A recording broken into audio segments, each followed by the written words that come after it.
Way here in round number 15. It's a swamp, and it will be a copy of Tormented Hero. Birmingham will take a draw. There's a basic mountain. Here is a Finder 2 Denizen. I do notice that both players have all white bordered lands in their deck. A calling card of mono-colored aggressive players around the world.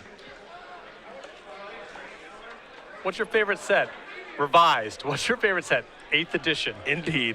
I'm very passionate about those sets. Here's a Titan Strike. Some risk here into 2 black mana. It is a little scary. That could be a lot of different things. Ultimate Price, Bile Blight, even some cards you're not even thinking of probably, but it works out just fine there for Birmingham. That is some risky business. Krodel will untap with his Tormented Hero. He'll take a draw step. Found a copy of Mardu's Shadow Spear. Boom, shakalaka. Typically don't think about that noise with Mardu's Shadow Spear, yet here we are. There's Shadow Spear. It'll be dashed. It's time for the beatdowns. Gonna be 4 total. Birmingham gonna go down to 14, it appears. Krodel will pick that up. That's gonna end his turn. Birmingham will take a draw step. Does he have a card like Hordeling Outburst to cast? Well, he has one in his hand. I think the problem is he doesn't have a 3rd land. I think that's why you saw him use that Titan Strength in a very risky spot here, because he's on the hunt for land number 3. He's just gonna pass the turn back. Looks like he's ready to maybe consider some blocking at this point. Another swamp here for Krodel. Looking just to block a creature and lightning strike another creature. Here's 4 mana. What's this? Yeah. The Strike Leader is going to be dashed.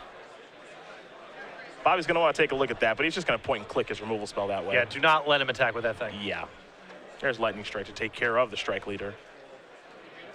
Torment Zero is going to come in. Yep, that's going to block. I hate you. Take a draw. No 3rd land, unfortunately, here for Bobby. He does have a Frenzied Goblin to play. Let's make it 2 of them. Pass that turn back. We'll go to Krodel. We know he's got a Mardu Shadow Spear in hand. Now, Brett floating out here, he's got to be very careful about trading off his resources here, because Bobby's got an edge just by having 2 lands in play. He's got more cards to work with. Absolutely. Brett's way to cheat this whole set of circumstances is with Mogus's Marauder, so he's got to keep enough resources where Mogus's Marauder is a live draw. He cannot run his creatures into Bobby's creatures. Here come the Frenzied Goblins. No need to activate the Frenzied Goblin. Here's a Titan Strength. That's going to resolve. Time to scry. Top card goes to the bottom. Birmingham is certainly in search of a 3rd land. If he's able to cast 1 Hordeling Outburst, that might be all it takes. Well, I don't know. Mogus's Marauder is still a way to work around that set of circumstances. That's true. Krodel will draw. Quite a few lands here for Brett. He's drawn quite a few whole times that we've watched him play. Yeah, Brett has not had a smooth draw yet. He's mulliganed a bunch and has not had a lot of resources to work with. Sign in Blood looking to undo a little bit of this mulligan that he took. He's down to 9. Might be time for the Shadow Spear yet again. We'll see. Here come the beatdowns. Blitzo Champion isn't particularly good at blocking, so won't surprise you to see it attack. Here's another one. Now there's Shadow Spear. Pass the turn back. Birmingham will draw a card. There's a mountain. Here's a Hordeling Outburst. You cast that very quickly. 3 goblins on the way. And I think last turn I would have preferred to see Brett dash to get in the 2 points of damage in that spot. Much better if he's trying to play towards Mogus's Marauder. He had the mana left over, so he could have afforded to dash last turn. Then Bobby's at 10, and all of a sudden Mogus's Marauder might be able to get the job done. And Bobby, I want to keep on attacking here. I got some goblins back on defense to block with. Yeah, if Brett's trading with you, he can't win. Yeah. Especially with his hand now with another copy of Hordeling Outburst. Yeah, every trade like this is good news for Bobby. You are thrilled with this kind of action. Krodel going to untap. He'll take a draw step here. Back-to-back Mogus's Marauder can still get the job done for Brett, though. It will be fast enough. Here come the beatdowns.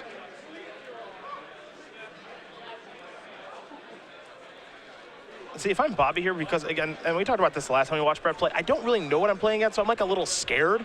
I'm like, I don't know if you have Grey Merchant in your deck or something like that. I would consider blocking. I don't know if I would. The problem is it's so crappy to block the Bloodsoaked Champions because they just come right back.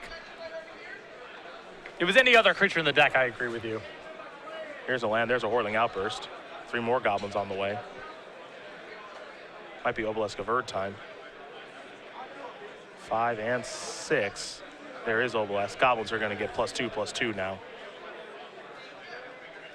We'll attack with 1. There's still some draws here. Bioblight still works. Yep. And depending on what Brett's sandbagging, Mogis' Marauder might work as well. Yeah, if there's a dash creature involved. Yep. Krodel will draw. Heck, double Mogis Marauder will get the job done right now. I'm telling you, you would not believe the jams that card can get you out of when you're playing a deck like this. There's a copy of Ultimate Price. It's been another problem we've had Brett on camera. He's had his ultimate prices against Obs on aggro and against the Goblin deck. There's a Shadow Spear. Does only, excuse me, it's a Strike Leader. Here's an attack, here's an attack, here's an attack. But it's not going to be a lethal attack, unfortunately. And what's awkward about this is there was that turn where you had the ability to dash. Yes. Where that would have actually gotten the job done. Bobby's going to end this game at 1, but 1, as we know, is not none. And now all these creatures will have the opportunity to attack. And Bobby doesn't have to worry about too much at this point. He's got a million large creatures in play and Krodel at 5. So Francis Goblin will make it so that token can't block. And now he's going to attack with plenty of creatures to get the job done. So you do have to wonder if Krodel goes back and watches this game at some point. Maybe he missed a point of damage there with that Mardu Shadow Spear. Maybe he could have won this one. Yeah, it wasn't even about the math in that particular spot. To me, it was more of an issue of you probably have to win with Mogis' Marauder. And the more that you're dashing, the more likely you are to be able to set up a lethal Mogis' Marauder. As it turns out, Brett drew a different card that would have allowed him to attack for exactly lethal there had he gotten him 1 point of damage somewhere else down the line. Well, we will take a look at the sideboard here for both players, and we will start with the mono black deck there from Brett Krodel. A Damnable Pack, 4 copies of Thoughtseize, a Virulent Plague, 2 Duress, 3 Self-Inflicted Wound, 4 Master of Feast. Really like the Virulent Plague here. It's about perfect. 4 copies of Master of Feast is made for this kind of matchup. Not an easy thing for red decks to kill, not an easy thing for red decks to block. I think the 2 copies of Duress are reasonable in this matchup too, because Bobby's on a Goblin build with Dragon Fodder, Whirling Outburst, the Obelisk. There's more Duressable cards in this deck than there is in the typical mono red deck. On the other side of things here for Bobby Birmingham, pretty straightforward sideboard. He's got 4 Eidolon, the Great Revel, 4 Searing Blood, a couple copies here of Scouring Sands, a Hall of Triumph too. So Searing Blood I think is the big one. Yeah, Scouring Sand seems great. Searing Blood is awesome here, and I think the Hall of Triumph is very good in any matchup where you're playing against removal spells and attacking and blocking matters and other. It's basically small creature matchups. He's also got 4 copies of Roast. Any interest in that card? Yeah, sure. Okay. I think that Bobby's edge here is Whirling Outburst and Dragon Fodder. They will often be 2-for-1s and 3-for-1s because of the nature of Brett's cards. Because of that, I think Bobby should feel comfortable playing the control deck in the matchup. If he trades off a bunch and has a lot of removal spells, even if it takes him a little bit longer, he should be favored in later games. Okay. You see both players going to sideboard up here and get ready to go. What you won't find in this matchup are any Angel tokens. So Ali Antrazi, we can't use you after your Season 2 Invitational win in Columbus a couple of weeks ago. But we love you nonetheless. We'll see you at the Players' Championship, and you can get this beautiful Angel all during Season 3. Yeah, congratulations to Ali Antrazi, featured here with his son Aiden, Angel token. A lot of applications across a variety of formats, and you can get this token in a variety of ways, signing up for any Open Series event, Season 3, playing in any of the premier IQs, and not just the ones that we have at the Opens, but also ones at your local store. And any order on the Star City Games website in excess of $5 will come with this token. A lot of people were bringing up cards yesterday during the broadcast that make an Angel token. I think the biggest one that people may have thought that we forgot about, Moonsliver Spear. Mm-hmm. Premium card from Avacyn Restored. Excuse you, folks. We didn't forget about the Spear, okay? No, we didn't forget. Just because it's really not good doesn't mean we forgot about it. I have a lot of knowledge about cards that are not very good. You often talk about good cards, for me knowing about old cards and you knowing about new cards. Yep. And that is true to a point. I think where it's more pronounced is my knowledge of bad cards versus your knowledge of good cards. I know some pretty bad ones, okay? There's the Spear right there. Well, it's not great. No. It's not the worst thing I've ever seen, but it's not great. Now, Decree of Justice, now that's a Magic card. This card's certainly powerful once it gets going. It's just hard to get it going. Boom. This was a card, man. Oh, this was a card, yes. Remember Grand Prix Detroit? Oh boy, I want to say 03. 03 sounds right. I want to say 03 that Bob Maher won. height of Eugene Harvey's power. Yeah. I believe Josh Ravitz, that was his first Grand Prix top 8. I think so as well. That was when Slideless Slide was a really good deck. It was just a Lightning Rift deck. At that tournament, I actually played blue-white control of my own concoction. I was just a young kid, kind of dabbling around, kind of stumbled upon a really good deck. I didn't have that card in the deck. I was playing blue-white Slide, actually. Okay. But I only had 1 Decree of Justice in my deck. Bit of an oversight. Did you only own 1? It's unclear. Okay. I maybe thought at the time only 1 was good enough. I know that I did have Chrome Shell Crab in my deck. Oh, yeah. I was very proud of that, and I stole a really large Forgotten Ancient with it and then killed my opponent with it.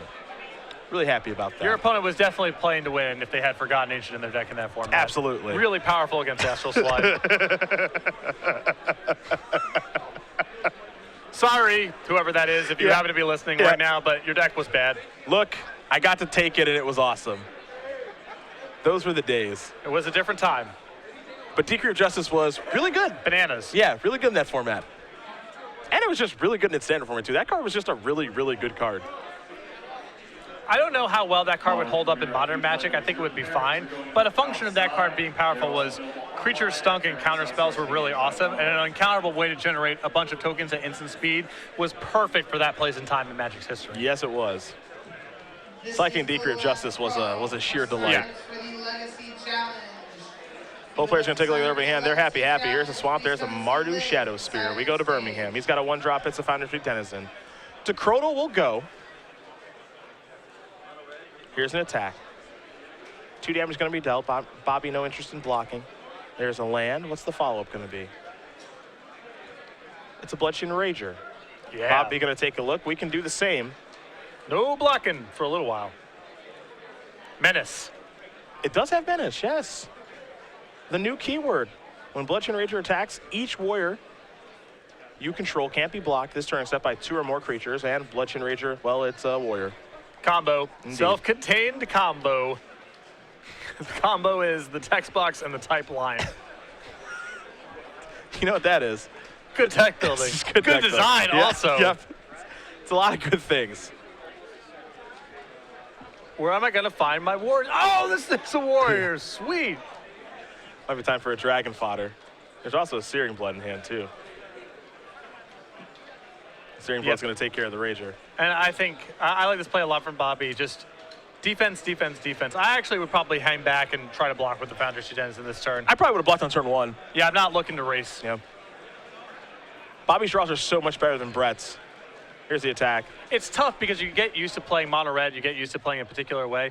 This is the first matchup that Bobby's played all day, I'm sure, where he has an advantage in power level. His cards are better than Brett's, and he should be playing a little bit more defense, I think. The Pain Seer there from Krodel, a card that we have not seen very much of, along with the Inspired Mechanic, something we have not seen very much Combo with Mogus Marauder. Very true. It's time for a Whirling Outburst. You'll get 3 triggers there on the Foundry Street Denizen. 3 goblins enter the battlefield. Here comes some beatdown. See if Pain Seer wants to trade with the Denizen. Looks like the answer is no. Yeah, Brett can't win by blocking. It stinks to have to say, okay, I'll take that 4, and all this is to try to attack with Pain Seer, which is going to deal me more damage, but Brett can't win by blocking.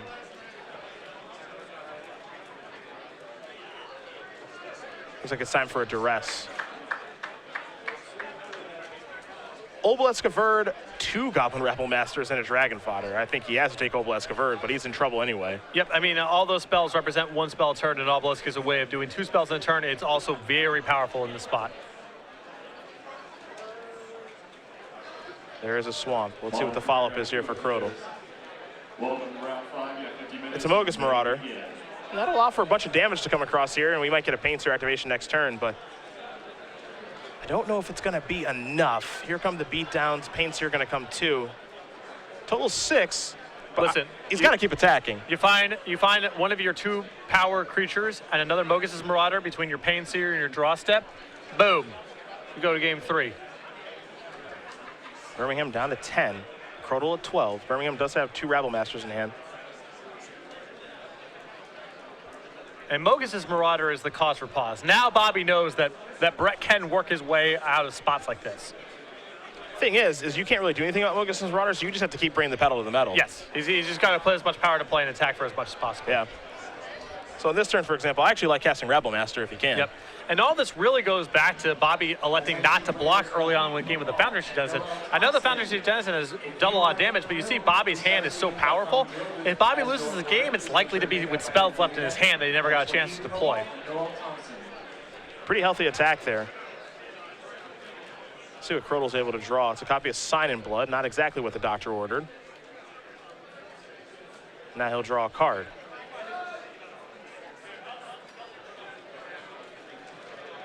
Here is Sign in Blood. He'll target himself. He's going to go down to 2.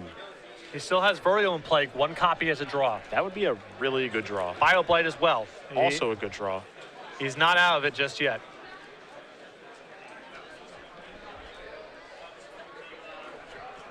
That's a swamp.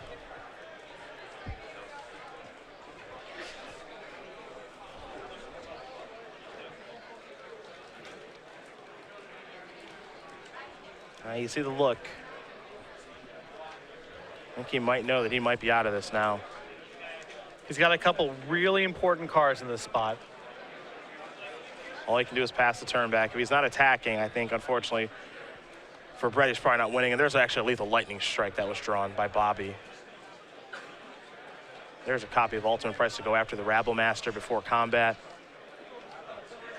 Here come the attackers. 3 blockers, 2 damage going to come through, and that is going to do it. Bobby Birmingham's going to win this match here over Brett Krodel. 2 games to 0. Mono Red Goblins will take care of Mono Black Aggro, and if you're a Goblins fan, like maybe someone in the booth is here, we'll see some Goblins in the top 8 later today. And a big hug. He is pumped up. Good run for Brett, too. It's unfortunate because we watched him play on camera twice.